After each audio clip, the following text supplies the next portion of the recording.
ഇവിടെ ഒന്നാമത്തെ ഇക്വേഷനകത്തു നിന്ന് നമുക്ക് എയുടെ വില കണ്ടുപിടിക്കാൻ ക്രോസ് മൾട്ടിപ്ലിക്കേഷനാണ് ആദ്യത്തെ സ്റ്റെപ്പ്. അപ്പോൾ എ ഗുണം 18 സമം 6 ഗുണം 15. അപ്പോൾ എ ഈസ് ഈക്വൽ ടു 6 ഗുണം 15 ഡിവൈഡഡ് ബൈ 18. 6ഉം 18ഉം കൂടെ വെട്ടുമ്പോൾ 18ൻ്റെ സ്ഥാനത്ത് 3 കിട്ടും, 6ൻ്റെ സ്ഥാനത്ത് 1 കിട്ടും. ഇനി 3ഉം 15ഉം കൂടെ വെട്ടുമ്പോൾ 5 3 15, അവിടെ 15ൻ്റെ സ്ഥാനത്ത് 5 കിട്ടും. അപ്പോൾ നമ്മുടെ എയുടെ വില എന്ന് പറയുന്നത് 5 ആണ്.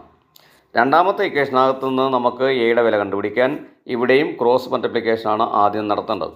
അപ്പോൾ 2a ഗുണം 45 സമം 18 ഗുണം 15. 18 ഗുണം 15 ഡിവൈഡഡ് ബൈ 45 ഗുണം 2.